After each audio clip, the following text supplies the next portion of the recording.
इस घटना के बाद बहुत से कई सारे सवाल खड़े हुए हैं, क्योंकि ये जो कंपनीज हैं, फार्मा कंपनीज, जो बड़े शहर में जो कंपनीज हैं, उसमें मेरे ख्याल से बिग फार्मा जो है, बिग फार्मा, बड़े बड़े कंपनीज जो हैं, उसमें मेरे ख्याल से थोड़ा बहुत रूल्स फॉलो करते हैं। राइट। थोड़ा बहुत उनके जो सेगमेंट्स हैं, जो quality control, quality assurance, good manufacturing practices, ऐसे जो बड़े कंपनीज में होते हैं।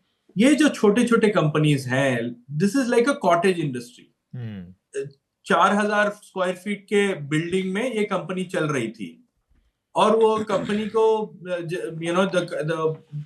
वो जो स्पेस जिसने भाड़े को दिया था, वो ओनर भी उस कंपनी के पास ही रहता है। हम्म। तो वो बोल रहा है, मैंने उसका फार्मास्यूटिकल लाइसेंस देखा और मैंने उसको कंपनी किराए पे दी, दैट्स ऑल।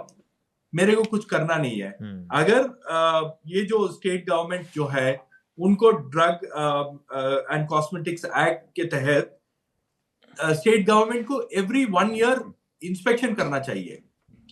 एवरी 1 ईयर वो कंपनी पे निगरानी रखना चाहिए। राइट। ड्रग इंस्पेक्टर्स का काम वो है। और वैसे भी सेंट्रल गवर्नमेंट का सीडीएसओ जो है, 3 साल को, या 1 in 3 years हम्म। उनको भी इंस्पेक्शन कैरी आउट करना है। राइट। लेकिन अभी तक 14 साल हो गए, इस कंपनी का कोई इंस्पेक्शन नहीं हुआ। इंस्पेक्शन नहीं हुआ। और अभी 2 सीनियर सब ड्रग इंस्पेक्टर्स को सस्पेंड किया है तमिलनाडु गवर्नमेंट ने। और इसके बाद ये जो इन्वेस्टिगेशंस है, वो बोल रहे हैं कि 300 फार्मा कंपनीज तमिलनाडु में है, हम सारे फार्मा कंपनीज की इंस्पेक्शन कर रहे हैं। हम्म। अभी मुझे कुछ साल पहले आपको पता चलेगा कि ये इनकम टैक्स डिपार्टमेंट ने एक बहुत बड़ा केस हैंडल किया था। वो है डोलो 650 कंपनी सिक्स का। फिफ्टी का, हाँ।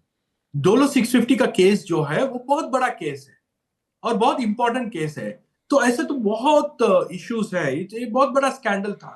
राइट। लेकिन पहले कुछ दिनों न्यूज में था, और उसके बाद न्यूज से गायब। गायब हो गया। पता भी नहीं क्या हुआ। हम्म। और ये जो केस था, ये इनकम टैक्स केस था, सीबीडीटी का टैक्स केस था। हाँ।